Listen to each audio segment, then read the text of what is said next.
बिस्मिल्लाहिर्रहमानिर्रहीम। अस्सलाम वालेकुम गाइस, कैसे हैं आप सब लोग। Welcome back to my channel cooking with Rafia. तो गाइस आज तो बना रहे थे हस्बैंड नाश्ता हमारे लिए। तो क्योंकि आज मेरी थोड़ी सी तबीयत ख़राब थी तो हस्बैंड कहते हैं चलो मैं नाश्ता बनाता हूँ, तो फिर भी मैंने उनकी हेल्प की साथ साथ। तो वो बना रहे थे हमारे लिए अंडा और स्लाइस। तो मैंने कहा बस हल्का फुल्का सा ही बना लें आप, बस कुछ। तो फिर वो बना रहे थे और साथ साथ मैं अभी लगी हुई थी उनके। तो ये बहुत बड़ी एक बात होती है कि हस्बैंड भी आपके साथ आपकी हेल्प करवा दें। तो ये जी मेरे हस्बैंड बना रहे थे अंडा ऑमलेट और बहुत मज़े का बना था, लेकिन मैंने खाया नहीं था। टेस्ट ज़रूर किया था मैंने, खाया नहीं था मैंने। बहुत मज़े का बना था और बहुत टेस्टी था। तो ये मेरे हस्बैंड तो बहुत अच्छे हैं जो मेरे साथ मेरी हेल्प करवाते हैं और बहुत अच्छे हैं। तो सब हस्बैंड्स को चाहिए कि वो अपनी मिसेस की हेल्प करवाएं, हर काम में उनकी जितनी भी हो सके एफ़र्ट दें।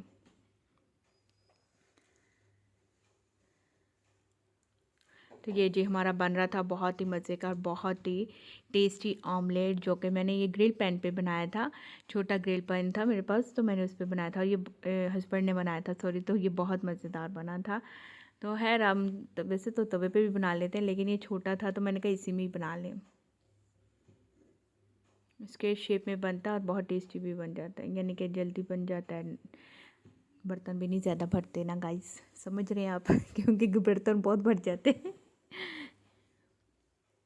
तो साथ ही मैं ये टोस्टर पे गरम भी कर रही थी, ब्रेड भी स्लाइस कर रही थी थोड़ी सी, यानी कि उसको थोड़ा सा गोल्डन कर रही थी। अच्छा, मुझे गोल्डन स्लाइस ज़रा ज़्यादा पसंद है, और अगर फ्रेश ब्रेड आती है तो वो मैं उस तरह भी खा लेते हैं हम लोग। मैं खा लेती हूँ, घर वाले नहीं खाते।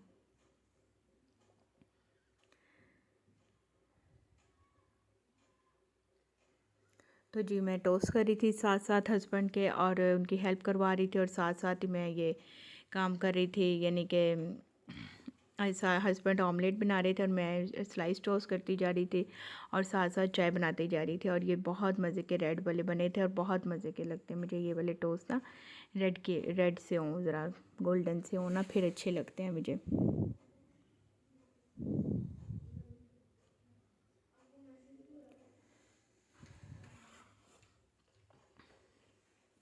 और इसके बाद मुझे मार्केट भी जाना था शॉपिंग के लिए, हालांकि तबीयत भी ठीक नहीं थी, लेकिन ये है कि हस्बैंड कहते हैं चलो बाहर चलते हैं, तबीयत भी फ्रेश हो जाएगी।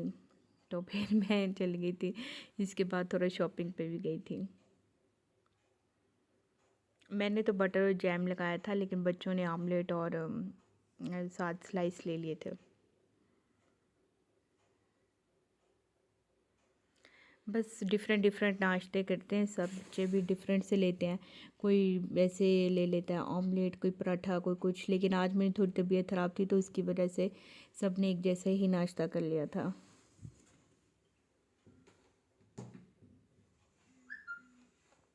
सो प्लीज़ गाइस, आप इतने में मेरी वीडियो को लाइक कीजिए और मुझे कमेंट बॉक्स में भी बताया कि आपको वीडियो कैसी लगी थी। मुझे कमेंट किया करें लाजमी। और जिन जिन ने मेरे चैनल को सब्सक्राइब नहीं किया हुआ तो सो प्लीज़ गाइस जल्दी से मेरे चैनल को भी सब्सक्राइब करते जाएं और मेरी वीडियो को भी लाइक करें जी गाइस। थैंक यू, बहुत बहुत शुक्रिया आपका जिन्होंने मेरी वीडियो को लाइक किया और मेरे चैनल को सब्सक्राइब किया। और जिन्होंने पहले सब्सक्राइब किया हुआ है वो भी सब्सक्राइब मत करें दोबारा से। जिन्होंने जो मेरे चैनल पर नए आए हैं, न्यू कमर्स हैं, वो प्लीज़ मेरे चैनल पर को सब्सक्राइब कीजिए। तो ये जी मैं सबको दे भी रही थी, और हस्बैंड तो बनाकर बैठ गए थे और फिर मैं उनको दे रही थी सर्व कर रही थी। खैर ये तो मैं अपने लिए चाय डाल रही थी, और आपको पता है चाय के बगैर तो नाश्ता नहीं ना होता। तो चाय के साथ तो लाजमी है ना, चाय होती है तो नाश्ता अंदर जाता है, अगर चाय ना हो तो मेरा तो नाश्ता अंदर ही नहीं जाता।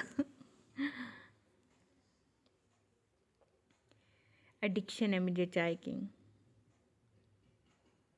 अच्छा, मैं बहुत ज़्यादा चाय यानी कि इस तरह नहीं पीती कि भी बहुत दूध वाली हो। मैं बहुत लाइट सी चाय लेती हूँ, जो कि पतली सी भी होती है और ज़्यादा दूध वाली नहीं होती।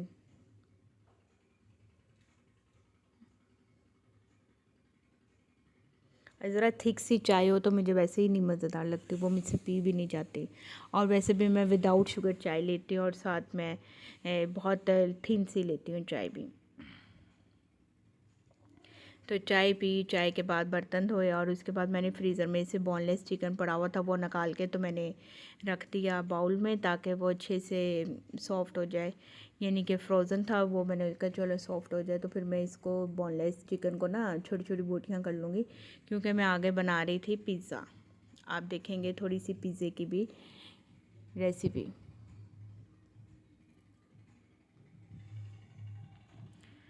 हाँ, आगे पिज़्ज़ा भी देखेंगे और घर में और भी बहुत से काम चल रहे होते हैं, तो ये भी मैं साथ बना रही थी। वो चिकन मैंने निकाल कर रख दी और साथ में बना रही थी साथ में ये क्लियर कर रही थी, अपनी ड्रॉर्स को क्लीन कर रही थी। सब चीज़ों को सेट वेट करके रखना होता है, सब चीज़ों को निकाल के बाहर रख रही थी और देख रही थी कौन सी चीज़ पड़ी हुई है और कौन सी नहीं पड़ी हुई, तो फिर मैं वो लेती आऊँगी रास्ते में जब जाऊँगी, तो किस चीज़ की मुझे ज़रूरत है कि नहीं है। तो फिर मैं ये सब चीज़ों को निकाल के बाहर रख रही थी और ड्रॉ को मैंने अच्छे से साफ़ किया और फिर उसके बाद दोबारा से रीसेट करके मैंने चीज़ों को रखा। आपको पता है हिल जाती हैं चीज़ें, फिर एक चीज़ निकालो तो फिर इस तरह थोड़ा सा मैस क्रिएट हो जाता है। तो इन सब चीज़ों को निकाल के तो थोड़ा सा मैंने फिर सारी सेट वेट करके रखा। बस घर के काम तो ऐसे ख़त्म नहीं होते, तो ऐसे ही चलते रहते हैं काम।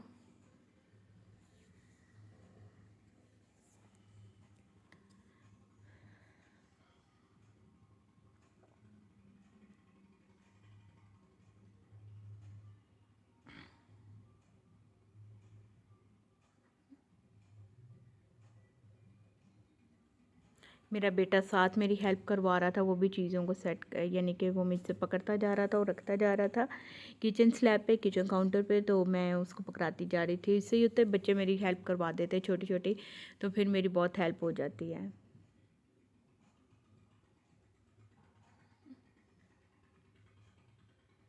मेरे बच्चे भी और मेरे हस्बैंड जो हैं वो भी मेरी हेल्प करवा देते हैं।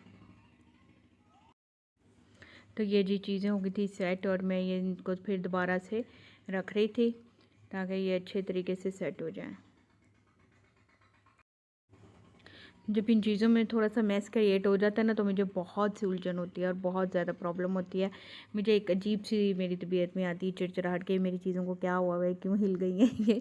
तो खैर इन चीज़ों को मैंने खुद ही से सेट किया करना होता है, और किसने करना होता है, मैंने ही सेट करना होता है। तो बस जब आज मेरी आलसीपन ख़त्म हुआ था और फिर मैंने इनको सेट कर लिया था अच्छे से। फिर वैसे भी मुझे पता भी चल गया था कौन सी चीज़ पड़ी है और कौन सी नहीं, क्योंकि मैंने जाना था सामान थोड़ा सा लेने, तो छोटी सी शॉपिंग भी करनी थी और फिर मैंने कहा चलो जो चीज़ नहीं है वो भी लेते आएंगे हम।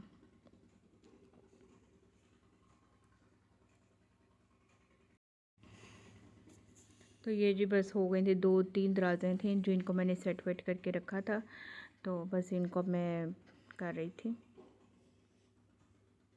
अच्छा, साथ ही साथ करते जाए ना तो फिर इतना बखेरा नहीं होता। तो अगर आप इसको थोड़ी यानी छोड़ देते हैं, बिल्कुल नहीं हाथ लगाते किसी चीज़ को, किसी भी ड्रॉ को, तो फिर वो है कि बहुत बखेरा सा हो जाता है, बहुत ज़्यादा काम एक साथ इकट्ठे हो जाते हैं। तो फिर मैं साथ साथ ही करती जाती हूँ, हर कैबिनेट को साथ साथ ही रीऑर्गेनाइज करती जाती हूँ, ताकि वो ज़्यादा मेरे पे बर्डन ना हो।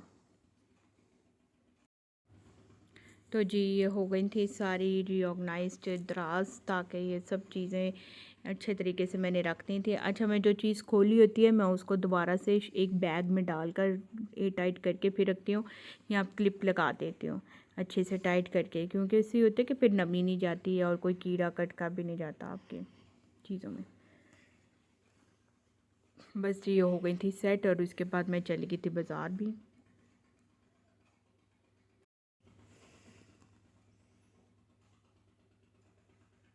और ये जो मैंने की थी ग्रॉसरी, थोड़ी सी मैं गई थी थोड़ी सी चीज़ें लेने, और पिज़्ज़ा शॉपिंग भी की थी, और यानी कि पिज़्ज़े की चीज़ें भी जो चाहिए थी वो भी लेके आए थे, और छोटी छोटी घर की ज़रूरत की चीज़ें थी वो भी लेके आए थे। तो ये जी में थे सॉसेजेस और बर्गर बन्स थे, और उसके अलावा यानी नगेट्स, टेंडर पॉप्स वगैरह थे बच्चों के, और चीज़ थी, ऑलिव्स वगैरह थे जो कि मेरे पिज़्ज़े बनाने के लिए चाहिए थी चीज़ें, तो वो सब मैं लेके आई थी। क्योंकि मेरे जो बच्चे हैं वो घर का ही पिज़्ज़ा पसंद करते हैं, होममेड। बाहर से पिज़्ज़ा खाते तो हैं, लेकिन ये कि इतने शौक़ से उनको पसंद नहीं आता, और मुझे खुद भी नहीं पसंद आता। मुझे अपने घर का ही, अपने हाथ का बना हुआ पिज़्ज़ा पसंद आता है, क्योंकि आपको पता होता है कि आपने क्या यूज़ किया और किस तरह से बनाया। और दूसरा ये कि मटेरियल्स बहुत डिपेंड करता है। वो जो बाहर से खाते हैं तो मर्ज़ी का मटेरियल नहीं डालते आप वो। तो हम जो है जब बनाते हैं घर पे तो अपनी मर्ज़ी से हर चीज़ वो डालते हैं, यानी कि अच्छे तरीके से डालते हैं। तो फिर जब चीज़ें ज़्यादा डली होती हैं तो फिर टेस्ट भी वैसा ही आता है। तो ये मैं सब चीज़ें लेके आई थी। मैं क्रश चीज़ ही ले आती हूँ, जो कि मुझे क्रश नहीं करनी पड़ती, तो फिर मैं ये क्रश ही ले आती हूँ। ये जो मेरे हाथ से 2 kg का पैक होता है, तो ये मैं एक साथ ही ले आती हूँ। इससे मेरे ये होते हैं काफ़ी सारे पिज़्ज़े बन जाते हैं। और मैं ये सुबह टाइम मैंने डो को रेडी किया था और क्लिप में अभी डाला है। तो मैंने ये सुबह टाइम पे ही डो को रेडी किया। डो में वही सब सेम चीज़ें डाली थी और आप मेरे चैनल पर जाके देख सकते हैं कि मैंने डो में कौन कौन सी यानी कि चीज़ें डाल के डो बनाई थी। पिज़्ज़ा डो बहुत सॉफ्ट और यानी कि स्मूथ बनी थी, बहुत मज़ेदार, बहुत ईजी बन जाती है। तो घबराना नहीं चाहिए, हर चीज़ ईजी होती है जब आप दिल से बनाते हैं। तो खैर ये चिकन टिक्का मैंने लगा के चिकन को भी मैरिनेट किया था और पिज़्ज़े के लिए मैं चिकन को रेडी कर रही थी, तैयार कर रही थी। तो अगर आप देखना चाहते हैं कि भी आप पिज़्ज़ा डो मैंने कैसे बनाई थी, तो वो मेरे चैनल पर मौजूद है, तो आप जाकर देख सकते हैं। सिर्फ आना चाहिए इधर आओ। साथ ही साथ मैं वेजिटेबल्स भी कट्स कर रही थी। तो अगर आप चाहें तो डाल लें, अगर आप नहीं चाहते तो ना डालें आप। लेकिन यह है कि मैंने थोड़ी सी डाली थी, जैसे कि ऑनियन और कैप्सिकम डाले थे। लेकिन जो मेरे बच्चे हैं ना, बस वो ज़रा उसमें से निकाल के सेपरेट करते हैं, जो मेरा बेटा है छोटा। लेकिन है कि बड़े बच्चा जो मेरा वो खा लेते हैं। अब मैं उसको भी आदत डाल रही हूँ ताकि वो भी खाता जाएगा, क्योंकि ये भी चीज़ें बहुत ज़रूरी होती हैं आपकी सेहत के लिए, वेजिटेबल्स भी।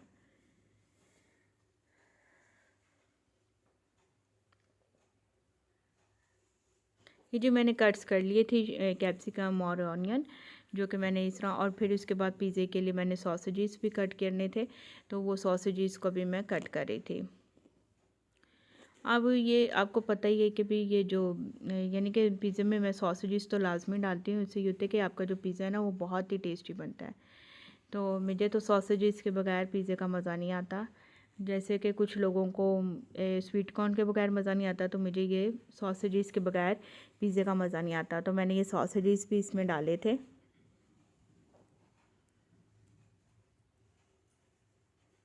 तो ये जी हमारी चिकन भी रेडी हो गई थी, फ़ौरी बन जाती है तेज़ी से ही।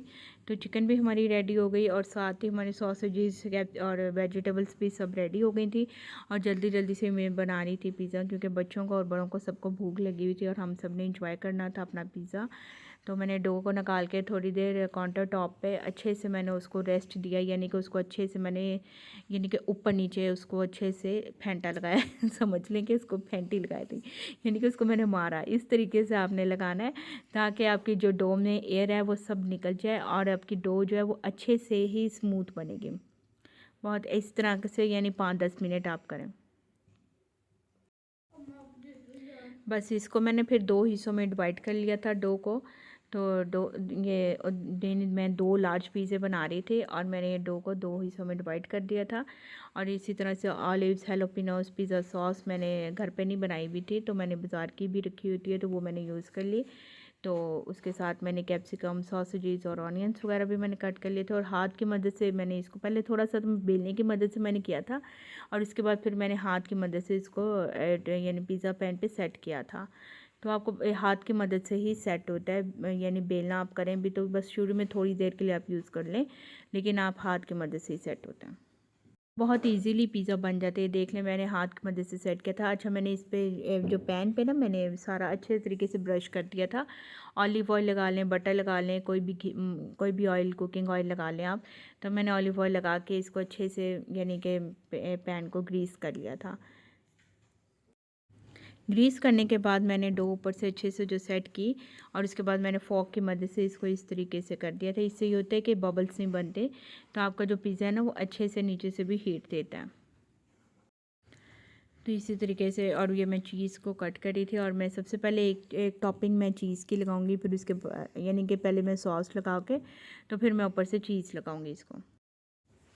पिज़्ज़ा सॉस मैंने डाली और उसके ऊपर फिर पहले मैंने नीचे सॉस लगा के ऊपर मैंने यानी कि चीज़ डाल दी थी। पिज़्ज़ा चीज़ मैंने क्रश्ड की हुई जो मैं ली थी वो मैंने डाल दी थी। इजी रहता है वो, यानी कि आप मैं फ्रोज़न कर देती हूँ तो फिर निकालें आप इसको, तो यानी कुछ देर के लिए बाहर रखें और सॉफ्ट हो जाती है और फिर आप इसको डाल सकते हैं।